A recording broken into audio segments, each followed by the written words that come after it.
श्रीसूक्तम्।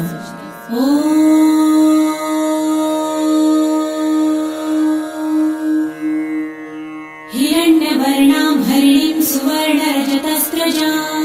चन्द्रां हिरण्मयीं लक्ष्मीं जातवेदो म आवह ताम आवह जातवेदो लक्ष्मीमनपगामिनीं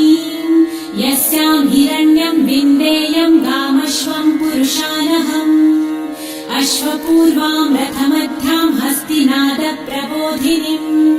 श्रियं देवीमुपह्वये श्रीर्मा देवी जुषताम् कासोस्मितां हिरण्यप्राकाराम् आर्द्रां ज्वलन्तीं तृप्तां तर्पयन्तीं पद्मे स्थितां पद्मवर्णां तामिहोपह्वये श्रियम् चन्द्रां प्रभासां यशसा ज्वलन्तीं श्रियं लोके देवजुष्टामुदाराम् तां पद्मिनीं शरणमहं प्रपद्ये लक्ष्मीर्मे नश्यतां त्वां वृणे आदित्यवर्णे तपसोऽधिजातो वनस्पतिस्तव वृक्षोऽथ बिल्वः तस्य फलानि तपसानुदन्तु मायान्तरायाश्च बाह्या अलक्ष्मीः उपैतु मां देवसखः कीर्तिश्च मणिना सह प्रादुर्भूतो सुराष्ट्रेऽस्मिन् कीर्तिमृद्धिं ददातु मे शुत्वपासामलां ज्येष्ठाम् अलक्ष्मीं नाशयाम्यहम् अभूतिं समृद्धिं च सर्वानिर्णुद मे गृहात् गन्धद्वारां दुराधर्षां नित्यपुष्टां करिषिणीम् ईश्वरीं सर्वभूतानां तामिहोपह्वये श्रियम् मनसः काममाकुतिं वाचः सत्यमशीमहि पशूनां रूपमन्नस्य मयि श्रीश्रेयतां यशः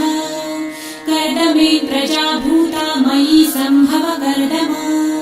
श्रियं वासय मे कुले मातरं पद्ममालिनीम्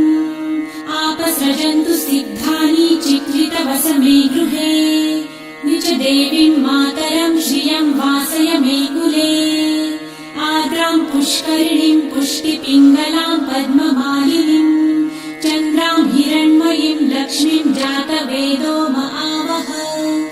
आर्द्रां यकरिणीं यष्टिं सुवर्णां हेममालिनीं सूर्यां हिरण्मयीं लक्ष्मी जातवेदो म आवह ताम आवह जातवेदो लक्ष्मीमनपगामिनीं यस्यां हिरण्यं प्रभुतं गावो दासोऽश्वान् विन्देयं पुरुषानहम् यः शुचिः प्रयतो भूत्वा जुहुयादाजमन्वहम् सूक्तं पञ्चदशर्च च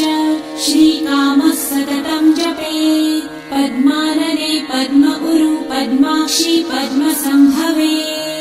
तन्मे भजसि पद्मक्षी येन सौख्यं लभाम्यहम् अश्वदायै गोदायै धनदायै महाधने धनं मे लभतां देवी सर्वकामांश्च देहि मे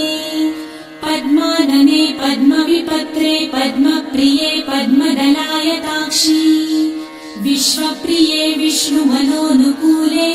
त्वत्पादपद्मं मयि सन्निधस्त्वम् पुत्रपौत्रं धनं धान्यं हस्ताश्वादिगवेरथम् प्रजानां भवसि माता आयुष्मन्तं करोतु मे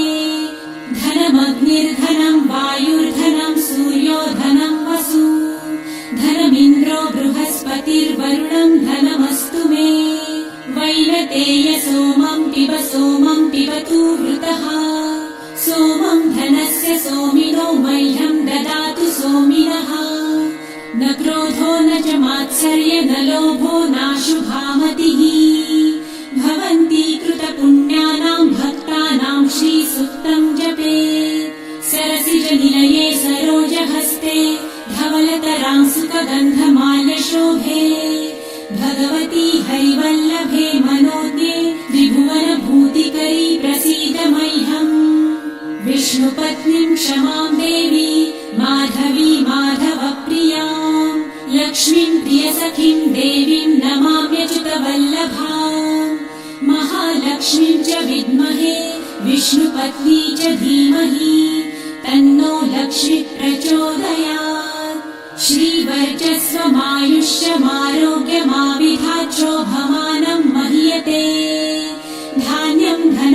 बहुपुत्रलाभम् शतसंवत्सरम् दीर्घमायुः